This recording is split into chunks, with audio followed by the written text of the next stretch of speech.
ole kayo mwabo obwatu kabako jarali otali kayo mwabo obwata moraole na muomo. Sasa huyu hakukuwa na mwenzake, alikaa huku for 38 years. Lakini waliokuwa na wenzao walipokuwa wakiingia hivi, maji yakitibuliwa wanawatia ndani. Mtu anapata uponyaji, anatoka anaenda. 38 years yamelala huku. Lakini Yesu alipokuja huku na alikuwa anajua ya kwamba huyu amekaa hapa kwa miaka mingi. Yesu akimuuliza, "Wataka uwe mzima?" Yeye ujibu nini? Yesu akimuuliza, "Wataka uwe mzima?" Yeye umjibu, "Mimi sina wa kunifanya nini?" Yesu alimuuliza hivyo. Alimuuliza, "Wataka kuwa mzima?" Anajibu opposite ile ambaye hajaulizwa. Yesu hajamuuliza ulikuwa na nani, ameenda wapi. Amemuuliza, "Wataka uwe mzima?" Na hivyo ndivyo hata sisi tunajibu. Mtu akirudi nyuma kidogo, ukienda kwa station, ukimuuliza,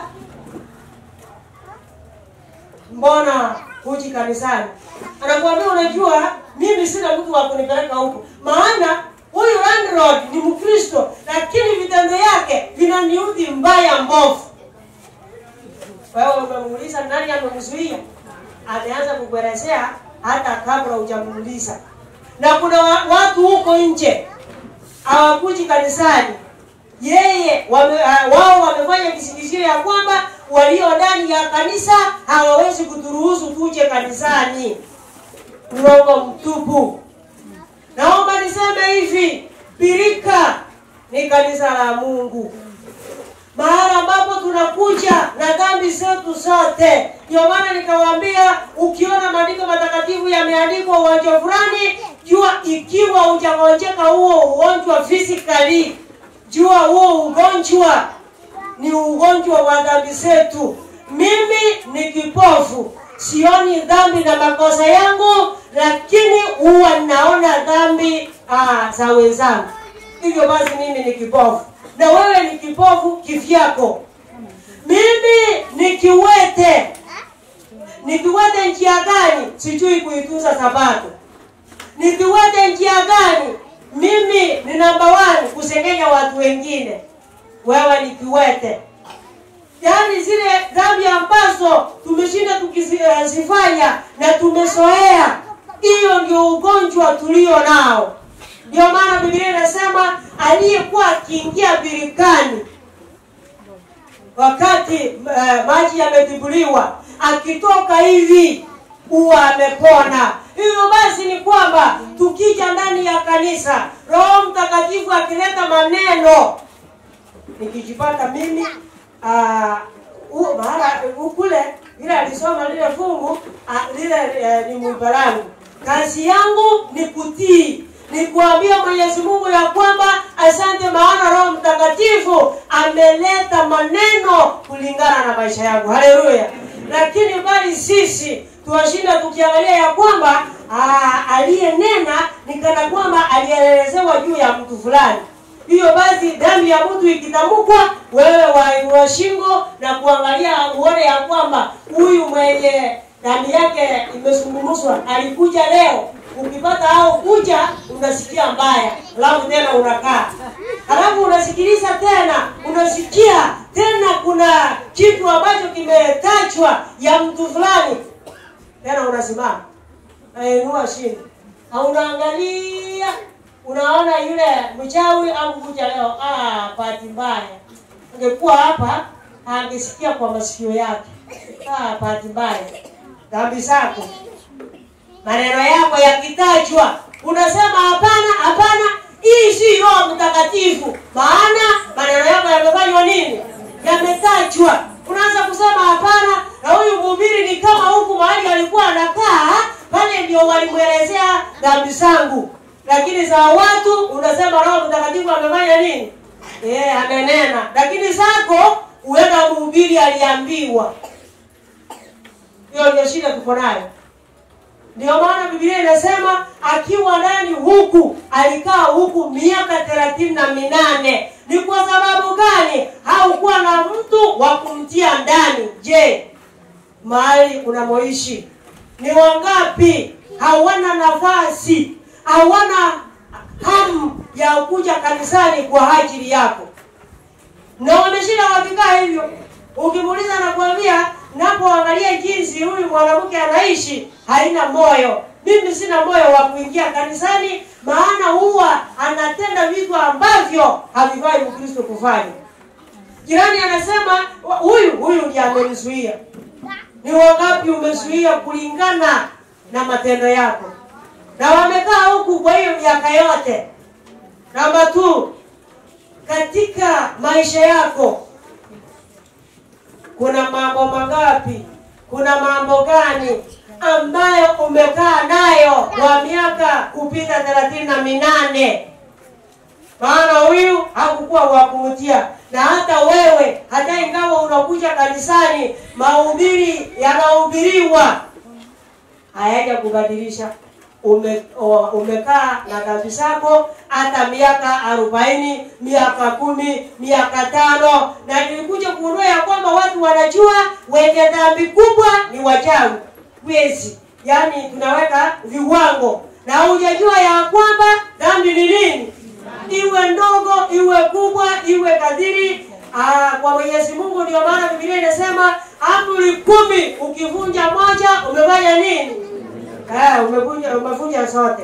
Ndio nakuuliza wewe, katika ugonjwa wako umeshinda ukiwa huko kwa miaka ngapi? Ugonjwa nilikuambia ni matendo yako yale mabaya. Kazi yako ni kusekenya. Ukiamua kusekenya mtu unamsekenya vilivyo, ni kana kwamba mnaishi na yeye.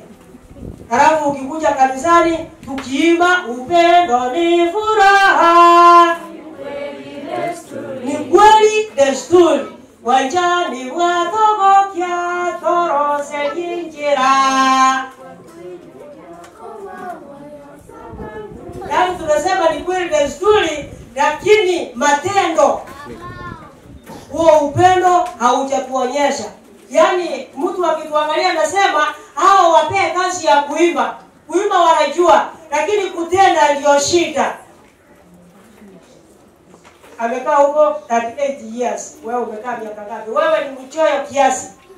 Mtu akitaka kuficha vitu yake ili mume wake asiuze kwa nyumba ikiwa ni mnywaji mvinyo, wewe mtu anaambia mwingine, anaambia rafiki yako, mimi usilete kuficha kwangu maana mume wangu ataniuliza. Wewe chukua huku kwa kina cheni.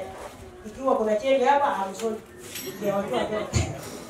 Chukueni huku kwa kina cheni. Unajua cheni ni mchoyo kiasi.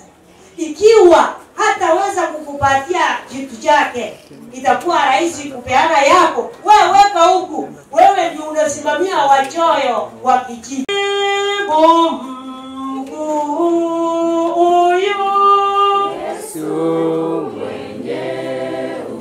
Sasa amekujibu nini? Maana wewe hauna rafiki na watu wengine, hauna uhusiano. Ndio maana nikakuuliza, umeshinda ukiishi miaka ngapi katika matendo yako? Maana yule alikaa huku 38 years. Namba 3. Je, wataka Yesu akufanyie nini? Maana Yesu akimuuliza, wataka uwe mzima, yeye ujibu, sina mtu wa kufanya nini? Hata sisi tunasema hivi. Unajua, tungekuwa na mhubiri wa kutuhubiria prophecy, ungekuwa rahisi kwetu sisi kujua ni nini inaendelea. Na kwa vile hatuna mhubiri sasa, wacha tu Mungu atajua vile atafanya ili tuweze kujua. Wajua tungekuwa na mhubiri wa kutuhubiria siku ya Sabato inatunzwa namna gani, tungejaribu tutunze Sabato. Wajua tungekuwa na mtu fulani tungefanya ABCD. Kisingizio. Ndio maana anasema sina wa kunitia ndani. Na wewe uko na visingizio vingi, lame excuses. Ikiwa ni morning prayers, unasikia mtu anasema mahubiri ni mazuri, lakini asubuhi unajua afya yangu iwezi kuniruhusu. Iwezi kabisa. wangeweka kitu kaa saa 1 saa 2 hivi, huku ningepatikana. Na ikiwepo hiyo saa 1 saa 2, ndio yeye kusema unajua walio na mabwana kanisani wacha wahudhurie mikutano vilivyo. Maana wao hawaendi kuulizwa ya kwamba mnatoka wapi. Lakini sisi lazima uulizwe. Mimi sina nguvu ya kujibu maswali ambayo si ya halali. Rem excuses. Na Mungu anaangalia. Unafikiria ya kwamba Mungu haoni? Ndio maana nikakwambia Ezekiel alipokula Biblia ilimuongoza, ikamuelekeza. Ndio maana ukiangalia Ezekiel vile ameandika kitabu chake, huwa anasema neno la Mungu likanijia, mwanadamu sema ABCD. Neno la Mungu likanijia mwanadamu, likaniambia waambie ABCD, waambie. Na hata Isaya na yeye anasema ya kwamba piga kelele, pasa nini, ili mtu asije akaepe. Akasema ya kwamba ningehubiriwa. Hayo yalikuwa maneno machache, ningeacha kitambo. Hivyo basi Biblia iko huku itufundishe, itutie nguvu. Lakini watu wengine kuna baadhi ya mafungu hawataki yasomwe. Kwanza yeye mwenyewe hataki kusoma, maana akisoma hilo fungu litaenda kulingana na matendo yake. Sasa anaruka. Ndio sababu unapata mtu anasoma kutoka juu, anaruka mahali anaenda chini. Sasa akianza kuleta historia vile ameisoma, anaeleza, ukimuuliza mahali ameruka, anakuambia Biblia inasema tunapovuna tusivune mpaka mwisho, tuachie wajane na mayatima. Ndio Biblia inasema hivyo, lakini haijamaanisha kusoma Biblia. Yaani unasoma fungu fulani, unaliweka mahala ambapo alistahili kuwa huko. Yaani eti Biblia inasema kila fungu lililo ndani ya Biblia limehakikishwa ya kwamba ni haki. Hivyo basi tunaposoma Biblia, wewe ona mhubiri vibaya, lakini usaidike. Bwana Yesu asifiwe. Na wewe uendelee kusoma, maana hatujakuja hapa ili tutumbizane ya kwamba tunaenda mbinguni. In the real sense we are not going anywhere. Hivyo Mungu atusaidie na sisi mahali tuliko, wale majirani wetu tuwe watu wa mvuto. Wanapoangalia familia zetu siwavutie, maana huku mahali tunaishi kuna amani, kuna upendo, kuna raha. Unajua watu wengine ndio tunakuja kanisani na tunaishi pamoja, lakini kuna baadhi ya watu mume na mke mmoja ajui kama kuna jino lililovunjika kwa mwenzake. Ni kwa sababu gani? Hakuna kitu ambacho kitawafanya wacheke. Kazi yao ni kurura kama maiti aliyehifadhiwa huko moja. Na hawajali. Sasa familia kama hizo Mungu anasema ikiwa ile ndio kanisa wanahubiri wanaenda, ikiwa ile ndio mahubiri, huku siasi enda huko. Wamama tujaribu kucheka. Hata kuna msemo unasema ya kwamba ikiwa mtu anacheka anaongeza nini? Unaongeza siku. Alafu wanaume wakiamua kucheka anacheka kama huko wa kuuma. Unajua huko wa kuuma hapanui mdomo sana. Unakusubiri unafika kwa mlango, ndiye anakuuliza nani alikuruhusu kutoka huko. Anaanza maswali. Lakini hiyo anapweka yeye haumi. Sasa wanaume wengi ni kama umbwa wanaouma. Yaani ukisema kitu ya kucheka anacheka. Anaenda kitu kingine. Hajui maana ya kucheka. Hata tungepata nafasi, tungesoma Biblia kitabu ya Methali yote, tuone ya kwamba ikiwa roho yangu iko na furaha, ufanye nini kwa mwili wangu kutoka kwa Biblia. Na wewe jaribu familia yako, yani watoto wasikuone kama adui simba. Yani ukiingia hivi simba ameingia. Ikiwa walikuwa wanaongea wanatulia. Ikiwa mbwa alikuwa nje akikuona badala atunguze mkia anatoroka. Paka nayo ndio hii, badala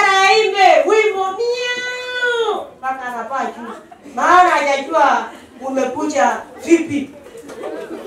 Mwanamke yeye uzubiri. Kuna maneno yaliyo katika kliniki ya ndoa. Mwanamke uzubiri. Aone utaanzia wapi na utamalizia wapi. Na kwa vile umeamua kuwa simba, itabidi uko kwa meza ule peke yako. Yaani ni vizuri omena itakuja hapa sijaiona. Huko ushago kuna omena, sijui mnajua omena. Ukiwa mkali, mama anaweka supu inajaa sahani, alafu anaweka omena 3. Alafu anaambia mtoto chukulia papa yako. Ama si hivyo? Alafu akileta, wewe ukimaliza itakuwa juu yako. Maana watoto wako jikoni. Na watoto wanasema mimi siani kwa dadi. Dadi ni mkali. Wewe atanigombanisha, wewe atanipiga. Sasa wanakuogopa. Alafu unajisimu ya kwamba unajua watoto wangu wananipa heshima. There is a difference between kuogopa na heshima. Kwa wewe ni mkali utajua ujui. Wewe ikawa hata wamama tuko wakali. Hiyo basi nimesema wamama warai. Kuwa mkali kiasi. Kuwa mkali yaani ikiwa umekasirika, hata Biblia inasema tukasirike lakini kwa nini? Kwa kiasi. Ephesians 4:26. Yaani usiwe mkali hata mtoto anapojaribu kukuelezea, yaani anaona ya kwamba usikii. Anakuelezea anafika mahali fulani, unamrudisha nyuma tena. Na unaongea kwa sauti ya juu. Hiyo basi nimesema muongee kwa sauti ya chini. Wewe, we have 6 senses. Tumia ile sense ya 6 vizuri ili boma lako liweze kuendelea. Ikiwa wasichana ni wakubwa, jua jinsi ya kuwaongelesha. Usiongeleze msichana mkubwa kama hata kasichana kadogo.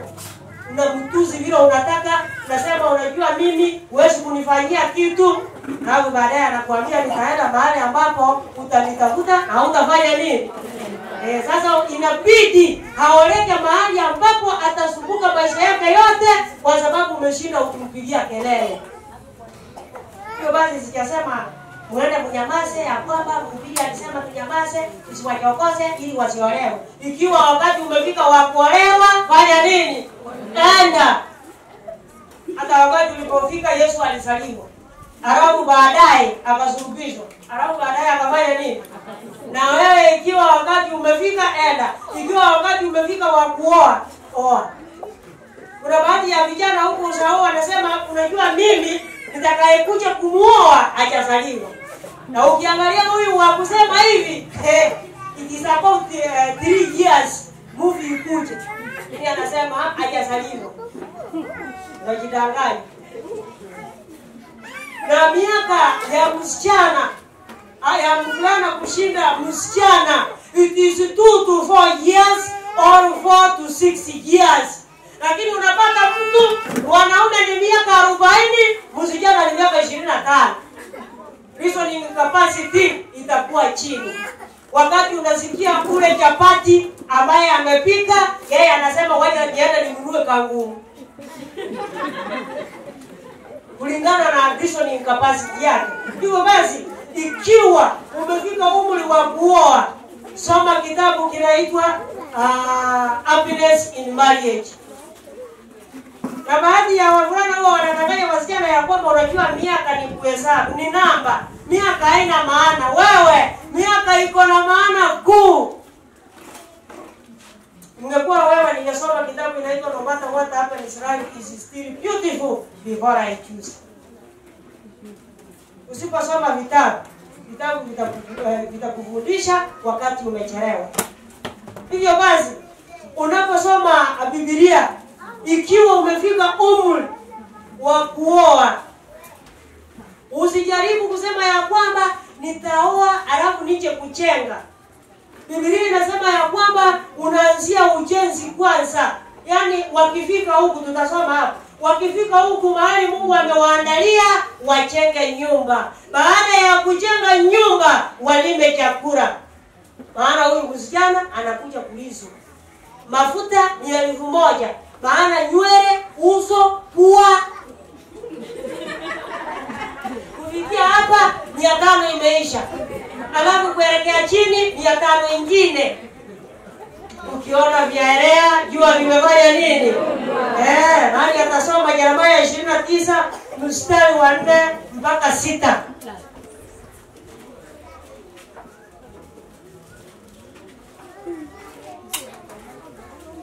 Nimeanza kutia vijana pirikani sasa. Nani atasoma? Kitabu ni Yeremia 29 aya yake ya 4 hadi ya 6. Unasoma pole pole na sio pole pole sana.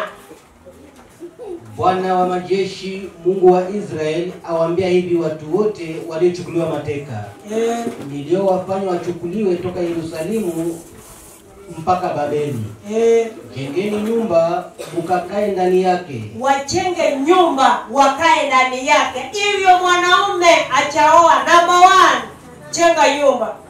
Usiseme ya kwamba nitaoa kwanza alafu tukaekae huku. Na msichana anayeolewa ikiwa ameolewa hapa Mombasa na kijana ni Mkisii, haja kupeleka Kisii kwanza.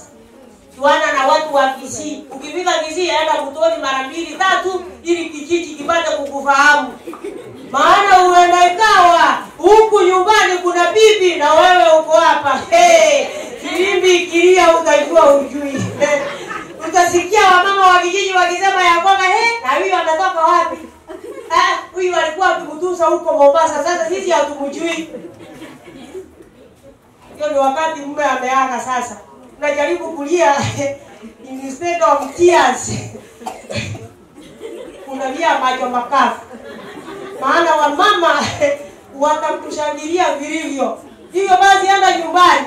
Kaa huku wiki moja. Make sure unaenda Mtoni, unaenda sokoni, tembea na huyu mume wako ili mkifika njiani anasema huyu ndiye nani?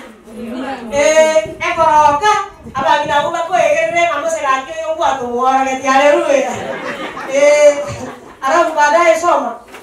Kapandeni bustani mukale matunda yake. Panda bustani mukale matunda yake. Ajana na maneno ya kusema ya kwamba nikiwa ndo nitaanza kuona ni nini atakuja kula. Tengeneza wewe kabla sijakuja. Maana nikikuja nitahitaji nikule hata kushinda vile nilikuwa nakula kwetu. Hiyo basi ikiwa nimekuja nikinenepa, nataka ninenepe zaidi nisikonde. Hiyo basi hautatumia pumzi bali ni chakula. Halafu oeni wake mukazae wana na binti. Sasa kuoa imekuja mara ya ngapi? Ya 3. Soma. Kawaozeni wake wana wenu. Mukawaoze waume binti zenu. Wazae wana na binti. Mkaongezeke huko wala msipungue. Hiyo basi ikiwa umeolewa msichana, hapana enda kwa pomba kupima hali ya hewa. Nataka niangalie uenda ikawa sitakaa hapa. Tunaangalia mama ni mkali kiasi, na hiyo ni mkali maana amesema watu waende shambani. Hiyo ndio ukali unaangalia. Na sasa nataka nipime upepo kwanza. Nitapima upepo miaka kama 3. Wewe ukiendelea kupima upepo na upepo utakupima. Haleluya. Biblia inasema waoe ili wazae watoto. Na wao hao watoto wako waolewe, na wakiolewa wazae watoto. Hakuna haja ya msichana kufanya family planning, alafu akiingia huko anasema mimi unajua sijui ni nini inaendelea. Utajua siku moja, utajua ni nini inaendelea. Wakati bibi mwingine ataongezwa, utaanza kujua ni nini inaendelea. Na ukiwa msichana wa kanisa, kuwa msichana wa kanisa halisi. Mahali wanawake wanaenda kufanya family planning ya kwamba watoto wametosha, na wewe unaenda huko. Na wewe unafanya family planning na unafikiria ya kwamba hao watoto tena wanarudi. Utaoleka ndio, utafanya harusi maridadi, tutaimba walienda kwa mjomba akamupenda Raheli siku ya harusi ilipofika. Yaani tunashinda tukiomba, wewe unatembea pole pole taratibu. Hiyo tutafanya. Lakini baada ya mwaka mmoja wamama tutaanza kuuliza maswali Je, iko namna gani? Je, nini inaendelea vile tulivyo? Maana Biblia inasema wakiingia wafanye nini? Wasae. Umemaliza? Kuna leo ambao haujalitaja. Sita imeisha kabisa. Haijaisha. Hebu maliza hiyo 6 mstari wa mwisho. Mukaongezeke huko wala mukaongezeke huku wala tusipungue. Kwa basi ikiwa wewe ni kijana na umeoa alafu msichana anakuambia kwamba unajua watoto wa haraka haraka hawana maana, wewe watoto wa haraka haraka wako na maana. Nani atasoma Psalms 127 verse 4? Nimeshinda nikiimba hiyo wimbo na utaukumbuka wakati utaingia kaabuni. Psalms 127 verse 4. Kama mishale mkononi mwa shujaa, kama mishale mikononi mwa shujaa, ndivyo alivyo wana wa ujanani. Pata watoto wa ujana wako ni werevu kiasi, hata akiingia darasani mwalimu akisema 1+1 anasema 2, lakini huyu wa miaka kupita 1+1 3. Ana alichelewa. Ile pronunciation very poor. Mbele na wapi? Kwa basi usiharakishe uje ukasema ya kwamba unajua mhubiri alisema ujanani, sasa nikaona ujanani wewe. Take time. Hivyo basi Mwenyezi Mungu atusaidie ili na sisi mahali tuliko tupate kutia marafiki zetu, jamaa zetu, majirani zetu, tupate kuwatia birikani wakati maji yamefunguliwa. Haleluya. Ikiwa tutaweza kuwahubiria, ikiwa kanisa imeandaa kurusedi, wewe kuwa tayari kusukuma kurusedi kwa njia ya kutoa. Haleluya. Mahubiri ni njia tofauti na kila mtu ako na kipawa chake, na Mungu anataka kila mtu atumie kipawa chake kwa kueneza injili. Haleluya. Ndio maana unaposoma huko Mathayo 25 mstari wa 13 kuelekea chini, Biblia inasema ya kwamba alipea mmoja talanta 5, mwingine talanta 2, mwingine 1. Kwa talanta 5 akaongeza zikawa 10. Talanta 2 zikawa 4.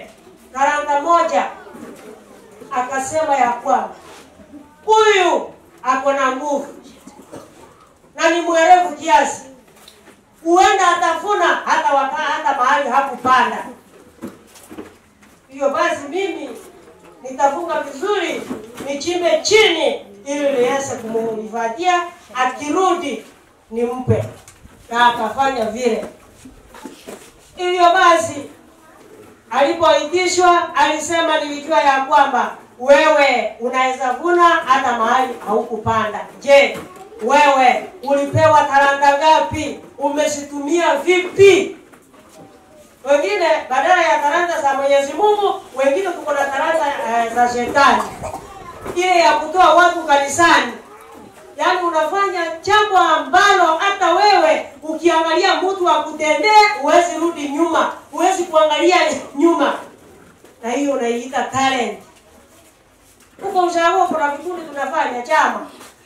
Mtu anaigiza pesa, nipatie 20 nichukulie mtoto shule. Analipa faida, ikifika mwezi wa 7 wa 8 anaanza kufanya mpango wa kutoroka. Sasa kanisani anakuja mara moja 2, unasikia akiambia wanachama ya kwamba vile mnaniona hivi, niko na changamoto nyingi huko kwa nyumba yangu, sina amani. Sasa nawaomba hata mkisikia nimeenda, msijali, pesa yenu nitawapa. Anawapatia taarifa ya habari kwa ufupi. Alafu baadaye anaenda, akienda anatupa raini. Kumpigia mteja wa nambari afanye nini? Na ni Mkristo unajua. Ingekuwa Kisini ingeimba namba 362, inasema ya kwa esegine ndoro tira torore oyora yewe konde vita ni vikali. Wacha tuone nani atashinda. Vita ni vikali huko nyumbani na pia kanisani. Vita vile namna gani? Vikali. Hivyo basi ni kumaanisha ya kwamba hatuendi mahali. Watu wanataka watolee dini tukale tena hiyo roho moja toka kaenda roho. There is a difference between going to heaven and climbing up. There is a difference. Watu wengine we are climbing up and we are pretending that we are going to heaven. Nini inathibitisha ya kwamba you are climbing matendo? Maana hujatia yeyote instead umekukuza hawa wagonjwa. Hivyo basi jua ya kwamba ikiwa tunakuja kanisani sabato hata sabato, sisi tu wagonjwa tuaja birikani mahali kuna nini? Kuna uponyaji. Wengine tunashinda tukisema ya kwamba unajua wanaoenda kanisani ni Wakristo peke yake. Hapana, tunakuja hapa tumsifu Mwenyezi Mungu, tuungame dhambi zetu ili malaika akija kutibulia yale maji na sisi tupate nafasi ya kuingia birikani ili Roho wa Mungu aweze kututawala. Mwenyezi Mungu awabariki.